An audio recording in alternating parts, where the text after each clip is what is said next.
जय माता दी दोस्तों, आने वाले करवा चौथ व्रत के लिए आप सबको ढेर सारी शुभकामनाएं। भगवान श्री हरि विष्णु आपकी जोड़ी हमेशा सलामत रखें और आप जीवन पर्यंत करवा चौथ का व्रत करती रहें। इसी कामना के साथ आज का जो वीडियो है वो मैं शुरू कर रही हूँ।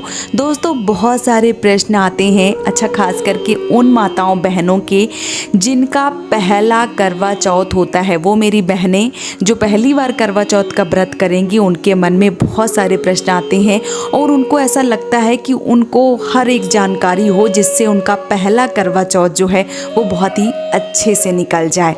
इसलिए बहुत सारी जानकारी प्राप्त करना चाहती हैं। कहीं ना कहीं उनके मन में ये भी प्रश्न आता है कि करवा चौथ वाले दिन आपको नई कोरी साड़ी धारण करनी चाहिए या पुरानी साड़ी से भी करवा चौथ का व्रत जो है वो किया जा सकता है।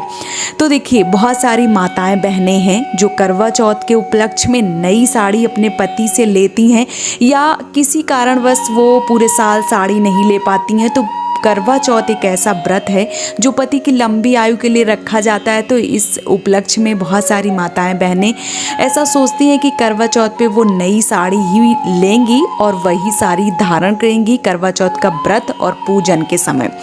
कोई ऐसा विचार नहीं है, कोई ऐसा कहीं नियम नहीं है कि आपको नई साड़ी ही धारण करनी चाहिए। जो भी साड़ी आप धारण कर रही हैं वो पूरी तरीके से पवित्र होनी चाहिए, शुद्ध होनी चाहिए। अब क्या है, बहुत सारी माताओं बहनों के मन में ये प्रश्न आएगा कि दीदी जो साड़ी है वो कैसे शुद्ध होनी चाहिए। तो ऐसी साड़ी जो आपने कभी भी भोजन करते समय ना पहनी हो वो साड़ी शुद्ध मानी जाएगी, या ऐसी साड़ी जो आपने पीरियड्स के दौरान ना पहनी हो। धुली साफ सुथरी साड़ी, कोई भी साड़ी आप पूजा के दौरान करवा चौथ में पहन सकती हैं। बस आपको डार्क कलर की साड़ियाँ, मतलब काली, नीली या डार्क हरी साड़ी या बिल्कुल लाइट कलर की सफ़ेद साड़ी, इस तरीके की साड़ियाँ करवा चौथ के त्यौहार में धारण नहीं करनी चाहिए। बाकी आप लाल, पीली, गुलाबी, ऑरेंज कलर की साड़ियाँ जो हैं वो आप करवा चौथ के व्रत में पहन सकती हैं। नई साड़ी का कहीं भी ऐसा कोई भी लिखित, कहीं भी आप मान लीजिए कि किसी भी पुराण में, किसी भी किताब में कहीं भी ऐसा वर्णित नहीं है कि आपको करवा चौथ के व्रत में नई साड़ी ही धारण करनी है। ऐसा कहीं भी वर्णन नहीं किया गया है। आप साफ स्वच्छ साड़ी धारण कर सकती हैं, भले वो साड़ी पुरानी हो या नई हो या आपकी शादी का जोड़ा हो। देखिए, जो भी नई मतलब पहली बार करवा चौथ का व्रत कर रही हैं, ऐसी बहनों से मैं विनम्र निवेदन करूंगी कि वो अपनी शादी का जोड़ा ही पहने करवा चौथ पे। और बहुत सारी बहनों का ये भी प्रश्न आएगा कि दीदी जो करवा चौथ वाला हमारे शादी का जोड़ा है या हमारी शादी का लहंगा है या फेरों वाली साड़ी है वो हमारी जूठी हो गई है, मतलब उस साड़ी को पहन के हमने भोजन किया था। तो आप चाहें तो उस साड़ी को, उस जो लहंगा है उसको ड्राई क्लीन करवा सकती हैं। आप अपने हाथों से अगर उसको धुल सकती हैं, क्योंकि अभी क्या है, बहुत मतलब हाई क्वालिटी के कपड़े जो हैं वो आ जाते हैं और अगर हम घर पे उनको धुलते हैं तो ख़राब हो जाती हैं। इसलिए आप ड्राई क्लीन करवा लीजिए। अगर धुल सकती हैं हाथ घर पे तो हाथ से भी धुल लीजिए। नहीं धुल सकती हैं, नहीं ड्राई क्लीन करवा सकती हैं तो ऐसे वस्त्रों पर आपको गंगा जल का छिड़काव करके शुद्ध कर लेना चाहिए। वो कपड़े शुद्ध हो जाते हैं। लेकिन पीरियड्स के दौरान अगर आपने वो कपड़े पहने हैं तब आपको पूजा में नहीं शामिल करना चाहिए। लेकिन अगर आपने भोजन किया है शादी के समक्ष तो आपको उस कपड़ों में गंगा जल का छिड़काव करके उन कपड़ों को पवित्र कर लेना चाहिए। करवा चौथ के व्रत में अगर आप शादी का जोड़ा पहनती हैं तो ये बहुत ही ज़्यादा शुभ, बहुत ही ज़्यादा उत्तम माना जाता है, क्योंकि आपने शादी की शुरुआत जब की थी तब उस शादी के लहंगे को, उस शादी के जोड़े को पहन के ही की थी। और पति की लंबी आयु के लिए करवा चौथ का व्रत जो है वो आप कर रही हैं, तो शादी के जोड़े से अच्छा कोई वस्त्र हो ही नहीं सकता है।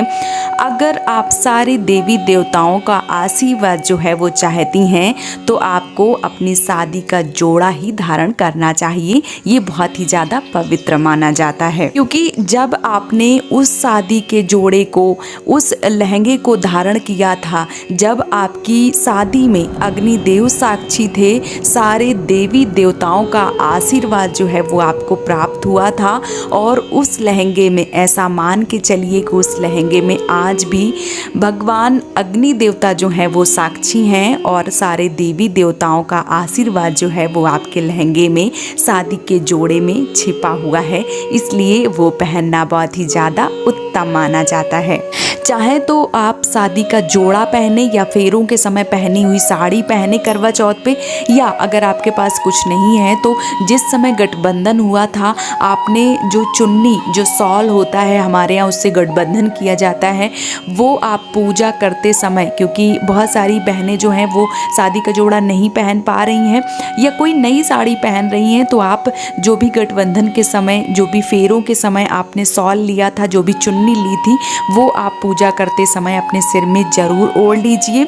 ये एक तरीके का भगवान का आशीर्वाद होता है और आपकी शादी के जोड़े के समान ही माना जाता है, इसलिए आपको ये ज़रूर धारण करना चाहिए। नई साड़ी अगर आप पहनना ही चाहती हैं कि आपको नहीं नई साड़ी ही पहननी है या नया लहंगा ही पहनना है, तो बेशक आप पहन सकती हैं। नया भी पहन सकती हैं, शादी वाला भी पहन सकती हैं, जयमाल वाला या फेरों वाला भी पहन सकती हैं। नई साड़ी या पुरानी साड़ी, किसी भी तरीके का कोई भी कपड़ा आप पहन सकती हैं। बस आपको डार्क कलर के कपड़े, जैसे मैंने बता दिए कि नीले, काले, हरे, इस तरीके के कपड़े करवा चौथ के व्रत में नहीं धारण करने चाहिए।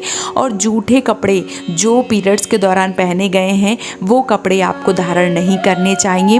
बाकी आप लाइट कलर के कपड़े धारण ना करें, जैसे सफ़ेद कपड़े हो गया या बहुत ही ज़्यादा लाइट कपड़े, इस तरीके के कपड़े आप बिल्कुल भी पूजा में धारण ना करें। आप कोशिश करिए कि लाल या पीला वस्त्र धारण करती हैं तो बहुत ही ज़्यादा शुभ माना जाता है। तो कोशिश करिए कि आप डार्क कलर के कपड़े ना पहने, साथ ही साथ लाइट कलर के कपड़े ना पहने। आप कोशिश करिए कि लाल, पीले, गुलाबी, इस तरीके के कपड़े जो हैं वो पूजा में करवा चौथ के समय ज़रूर पहनिए। साथ ही साथ ये पति की लंबी आयु के लिए करवा चौथ का व्रत जो है वो किया जाता है। पूरे साल बहुत सारी माताएं बहनें इस व्रत का इंतज़ार करती हैं और बहुत ही नियम से पूजा विधि करती हैं। अपनी पति की लंबी आयु के लिए पूरा दिन भूखा प्यासा रहती हैं और इस व्रत को पूर्ण करती हैं। इसलिए आपको जब भी पूजा कर रही हैं आपको 16 श्रृंगार ज़रूर धारण करने चाहिए। क्या क्या होते हैं 16 श्रृंगार, उस पे मैंने एक वीडियो जो है वो पहले से ही बना रखी है। अगर आपको नहीं ज्ञात है तो आप इस वीडियो को ज़रूर देखिए और अपने 16 श्रृंगार अपनी पूजा में ज़रूर धारण कीजिए। तो उम्मीद करती हूँ कि आपको समझ में आ गया होगा कि करवा चौथ के समय आपको नई साड़ी ही पहननी चाहिए या पुरानी साड़ी पहननी चाहिए, किस तरह की साड़ी जो है वो पूजा में पहननी चाहिए। अगर आपके मन में कोई प्रश्न है तो आप मुझे कमेंट सेक्शन में ज़रूर पूछिए, मैं आपके सारे प्रश्नों का जवाब जो है वो देने की पूरी कोशिश करूँगी। एक बार फिर से करवा चौथ व्रत के लिए आप सब माताओं बहनों को ढेर सारी शुभकामनाएं। भगवान श्री हरि विष्णु आपका सुहाग अमर रखें। इसी के साथ आज का जो वीडियो है वो मैं समाप्त कर रही हूँ। जय माता दी दोस्तों।